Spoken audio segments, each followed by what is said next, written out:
તો ફ્રેન્ડ્સ, પ્રસિદ્ધ એજ્યુકેટરમાં આપનું હાર્દિક સ્વાગત છે. આજે આપણે વાત કરવાની છે ગણિત તાર્કિકની. તો જીપીએસસી દ્વારા જે આસિસ્ટન્ટ પ્રોફેસરની ભરતી કરવામાં આવેલી છે, એનામાં જે પ્રિલિમ્સ એક્ઝામ લેવામાં આવેલી છે, તેમાં કેવા કેવા પ્રકારના ગણિત અને તાર્કિક સંબંધી પ્રશ્નો પૂછેલા છે, દરેક પેપરમાંથી આપણે હવે સોલ્યુશન કરીશું. એટલે મેં આજ એક પેપરમાંથી આ જેટલા ગણિત અને તાર્કિક રિલેટેડ પ્રશ્નો છે એ લીધેલા છે, અને સોલ્યુશન માટે કેટલો સમય લાગે એ પણ આપણા માટે મહત્વપૂર્ણ છે. તો ચાલો આજે આપણે એક પેપરના જેટલા દાખલા પૂછાયેલા છે એના વિશે ચર્ચા કરીએ. તો અહીં આપેલું છે કે એક વ્યક્તિ પાસે 1 રૂપિયાની, 5 રૂપિયાની અને 10 રૂપિયાની સરખી ચોખવટ કરેલી છે. આની ઉપર જ ધ્યાન દેવાનું હોય, આપણે આ સરખી ઉપર ધ્યાન નથી દેતા અને સીધો દાખલો ગણવા માંડ્યા હોય છે. રૂપિયાની સરખી નોટો છે, જો બધાનું મૂલ્ય 480 રૂપિયા થતું હોય તો વ્યક્તિ પાસે કુલ નોટોની સંખ્યા કેટલી હશે? અહીં જવાબ આપેલો છે, કારણ કે મેં એ ફોટો જ અહીં સીધો પેસ્ટ કરેલો છે. તો આ 90 જવાબ કઈ રીતના આવે છે આપણા માટે એ મહત્વપૂર્ણ છે. તો આપણે અહીંયા એક હિન્ટ આપી દીધેલી છે, એના ઉપરથી જ આપણને જવાબ મળી જશે આરામથી, કે સરખી સંખ્યામાં નોટો છે, 1 રૂપિયાની હોય, 5 રૂપિયાની હોય કે 10 રૂપિયાની હોય. માનો કે 1 રૂપિયાની 5 નોટ હોય તો 5 રૂપિયાની પણ 5 હોય અને 10 રૂપિયાની પણ 5 હોય, પણ એનો ટોટલ સરવાળો કેટલો થવો જોઈએ? 480 થવો જોઈએ એવું કહેલું છે. ધારો કે નોટોની સંખ્યા કેટલી લઈ લઈએ? x ધારી લઈએ, આપણે ધારી લીધેલી છે. તો 1 રૂપિયાની કેટલી નોટો હશે? માનો કે રૂપિયાની વાત કરીએ તો 1 રૂપિયા એને ગુણ્યા x. એવી જ રીતના 5 રૂપિયા એને ગુણ્યા પણ x કરી નાખીએ. એની પછી વાત કરીએ કે 10 રૂપિયાની, તો એની પણ કેટલી x નોટો હોય છે, અને ટોટલ સરવાળો કેટલો થાય છે? 480 રૂપિયા. તો 5 ને 10x અને 1x, એટલે ટોટલ કેટલા x થઈ ગયા? 16x. અને રૂપિયા કેટલા છે? 480. તો આપણને x ની કિંમત શું મળી જાય છે? 480 ભાગાકારમાં 16. 16 દુ 32 ને કેટલા? 16 તેરી 48.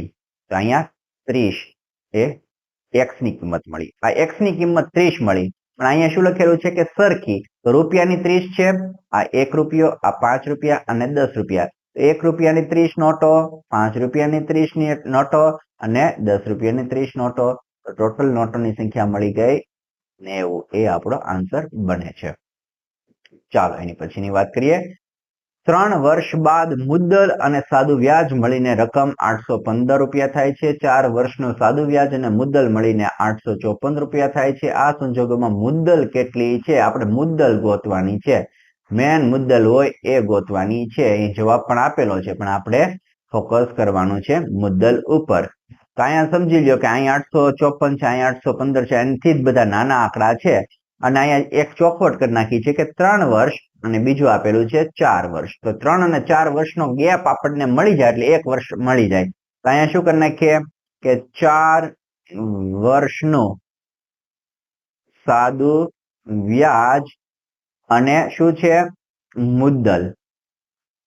એ કેટલું છે આપણને? 454. એમાંથી આપણે 3 વર્ષનું સાદું વ્યાજ અને મુદ્દલ બાદ કરી નાખીએ. એ કેટલું છે? 815.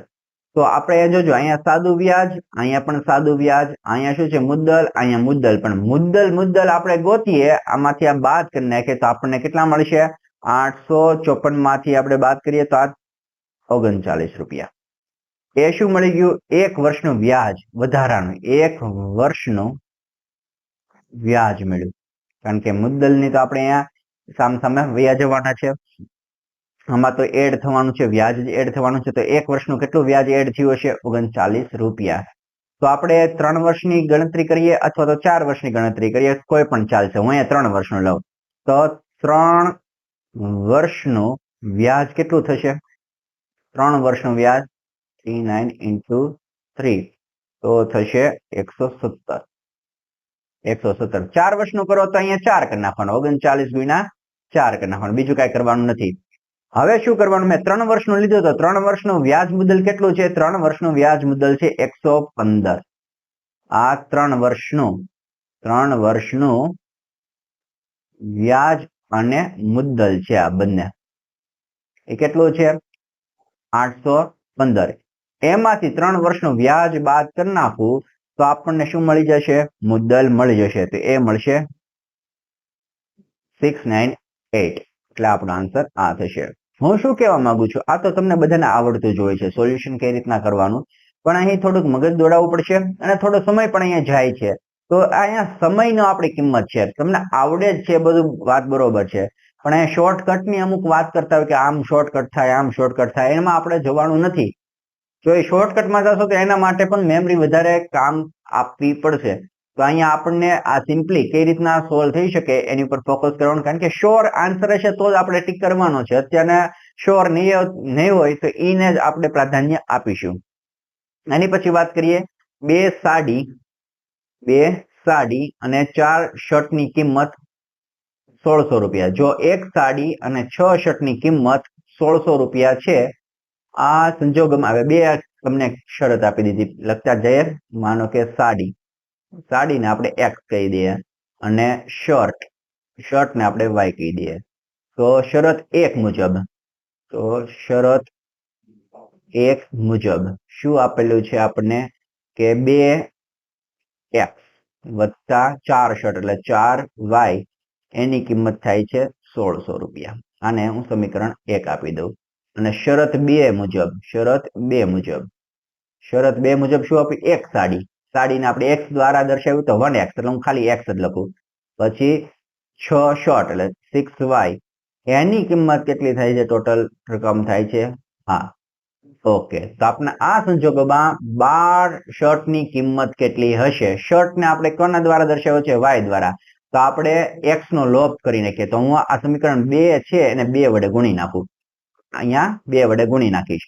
તો હું એમ કરીશ કે સમીકરણ 2 માંથી 1 ને બાદ કરતા હવે આ 2 ને મેં કેટલા વડે ગુણી નાખેલું છે? 2 વડે. તો હું 2 લખી નાખું કે 2x, કારણ કે આને 2 વડે ગુણી નાખ્યું ને, 2x. પછી છેદું 12, તો 12y.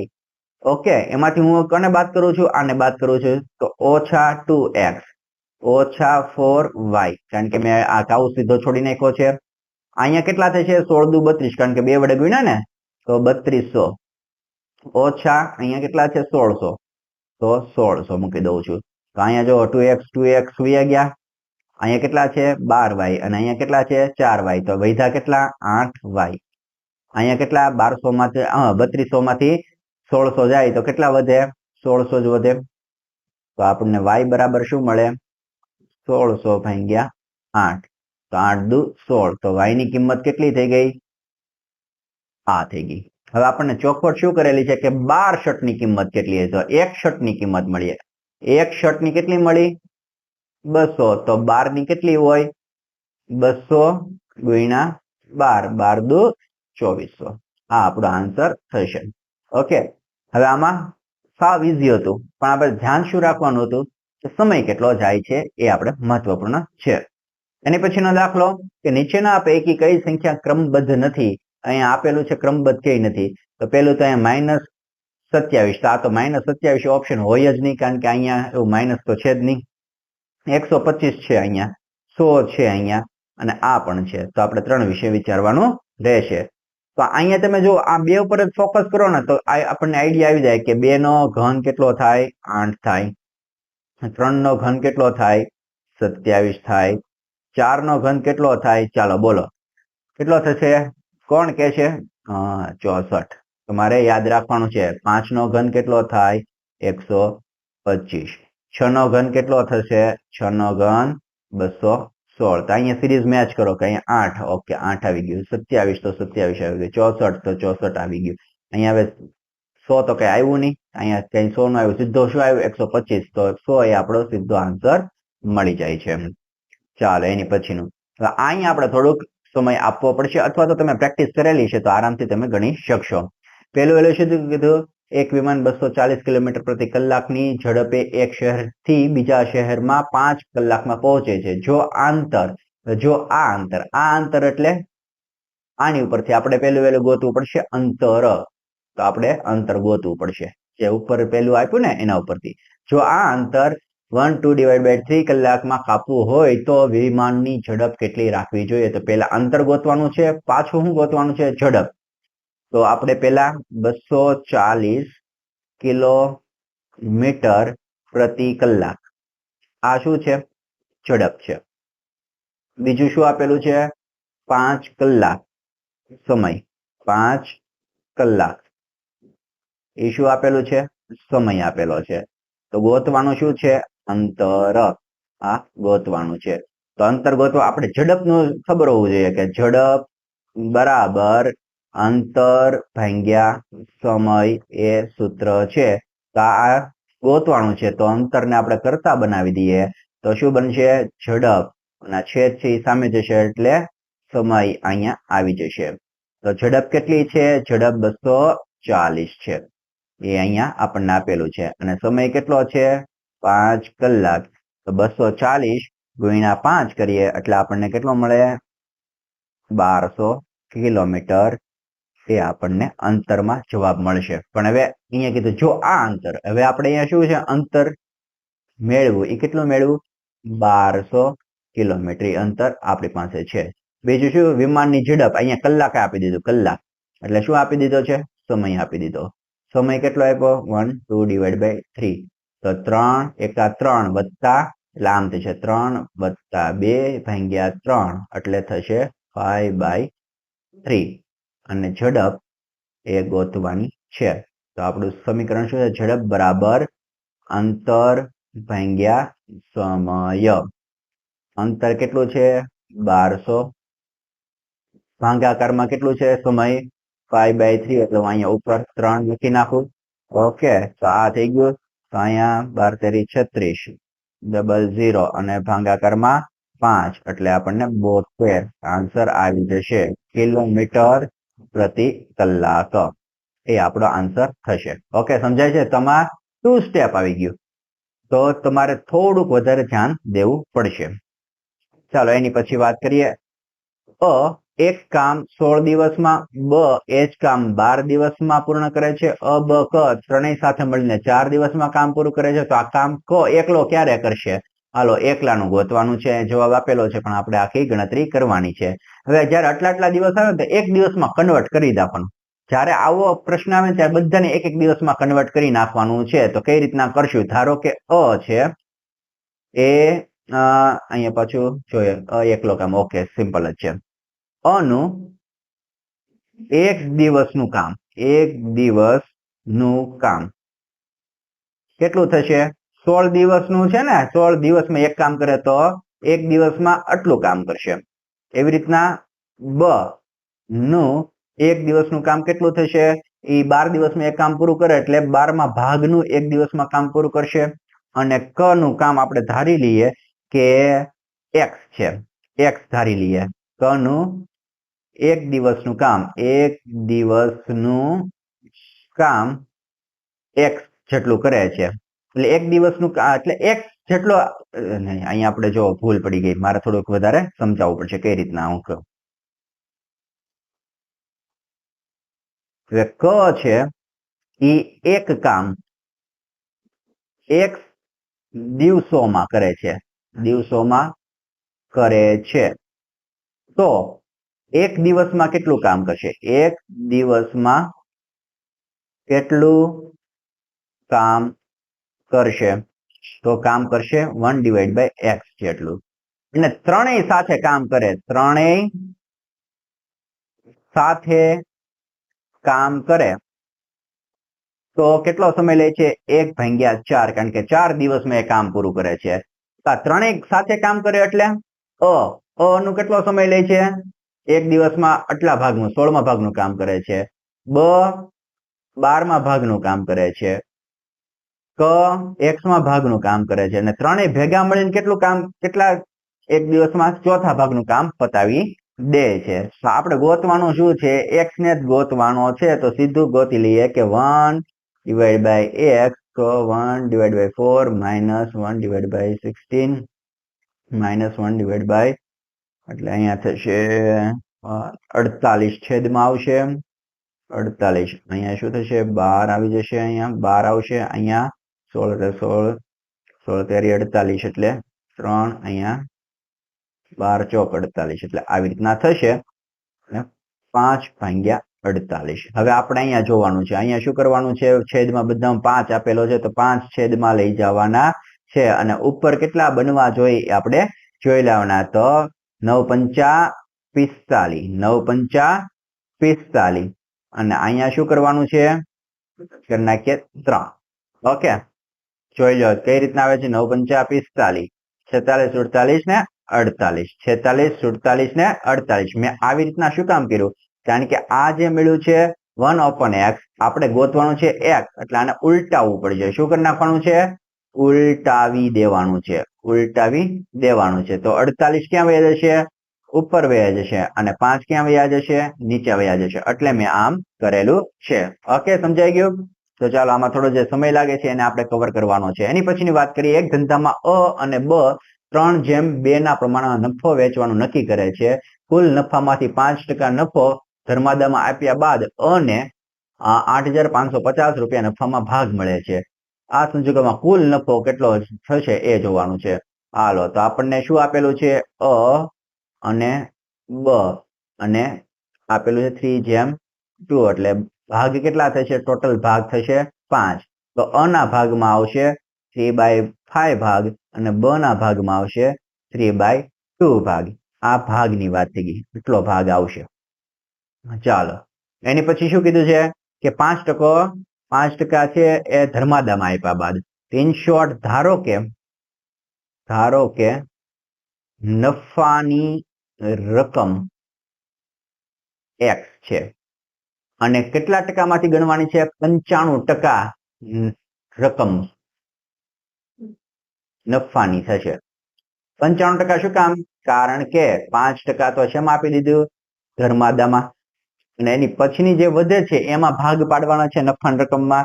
તો અહીંયા x છે રકમ અને 95% છે, તો ટકામાંથી આપણે રકમમાં ફેરવું હોય તો x × 95 ભાગાકારમાં 100 કરવા પડે. ઓકે, તો આટલી આ રકમ થઈ ગઈ. હાલો, આ રકમ થઈ ગઈ તો આપણે હવે મળ્યું છે 3/5 અને 2/5 અને કીધું શું છે, કુલ નફો કેટલો હશે. અને આપણને જવાબમાં જોવો હોય કે આંકડો લાવવો છે તો આંકડો તો 1 નો જ આપેલો છે, બંનેનો તો આપેલો નથી, કારણ કે બ નો નથી આપેલો, આપણને કોનો આપેલો છે, અ નો જ આપેલો છે. તો અ નો ઉપયોગ કઈ રીતના કરીશું, તો અ માટેની કિંમત છે 3/5. તો આપણે આ જે મળેલું છે એને ગુણ્યા 3/5 કરવું પડશે, કારણ કે આ જે છે બધાનો છે, 95% છે, પણ 95%માંથી 3/5 ભાગ છે એ કોનો છે, માત્ર ને માત્ર અ નો છે અને એની કિંમત આપણને આપેલી છે 8,550. તો આવું કરશું અને આની ઉપરથી આપણને x ગોતીશું તો આપણને સીધો જવાબ મળશે 15,000. હવે હું અહીંયા સીધો જવાબ મૂકી દઉં છું 15,000, કારણ કે મેં ગણેલો છે એટલે મને અત્યારે થોડોક વધારે આઈડિયા આવે છે, હું ઝડપથી ગણી શકું છું. પણ અહીંયા આપણો સમય ક્યાં જશે, ભાગાકારમાં. ક્યાં જશે, ભાગાકારમાં. અહીંયા ભાગાકારમાં સમયનો શું થશે, બગાડ થશે. તો એ સમય કઈ રીતના આપણે ઓછો જાય એનું તમારે પ્રેક્ટિસ દ્વારા નિરાકરણ લાવવાનું રહેશે. એની પછી વાત કરીએ, ABCD ને આ પ્રમાણમાં 5/2/4/3 ના પ્રમાણમાં રકમ વેચવાની થાય છે. C ને D કરતા રૂપિયા 2,000 વધુ મળે છે, તો B ને કુલ કેટલા રૂપિયા મળશે. તો અહીંયા બધું જવાબ આમ તો એકબીજા સાથે સંકળાયેલ છે. તો ABCD 5/2/4/3 ના પ્રમાણમાં વેચવાની થાય છે. હવે અહીંયા આપણે કોઈ ભાગ ગણી લઈએ, ધારો કે x લઈ લે તો આને 2x અને 4x અને 3x લઈ લઈએ. એક કન્ડિશન આપેલી છે કે C ને D કરતા 2,000 વધુ મળે છે. C ને D કરતા, તો ગેપ કેટલો થઈ ગયો, 2,000 નો. આ ગેપ 2,000 નો થઈ ગયો તો આપણને x 4x માં 3x બાદ કરીએ તો આ ગેપ સીધો આપણને આપેલો છે 2,000. તો B ને કુલ કેટલા રૂપિયા મળશે, તો x મળ્યો અને આપણને ગોતવાનું છે B.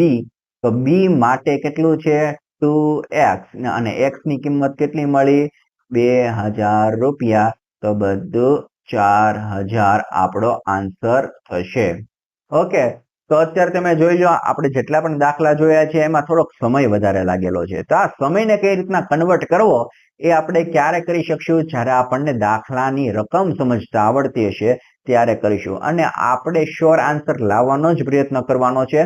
અને અત્યારે આપણે ગણિત અને તાર્કિક રિલેટેડ કેવા પ્રશ્નો પૂછાય છે એની ચર્ચા કરીશું, જેથી કરીને આપણને આઈડિયા આવે કે આટલું તો આપણે કરવું જ પડશે.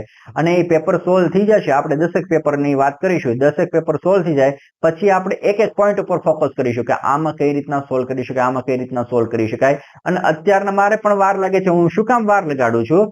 કારણ કે આપણે જ્યારે પરીક્ષામાં બેઠા હોઈએ છીએ ત્યારે પણ આવી વાર લાગવાની છે. ભલે ગમે એટલું શોર્ટકટ આવડતું હોય તો પણ ક્યાંક ભૂલ ન પડી જાય ને, એટલે આપણે ડી ટુ ડી જતા હોઈએ છીએ. ઓકે, તો આગળ આપણે ચર્ચા કરીશું. Thank you.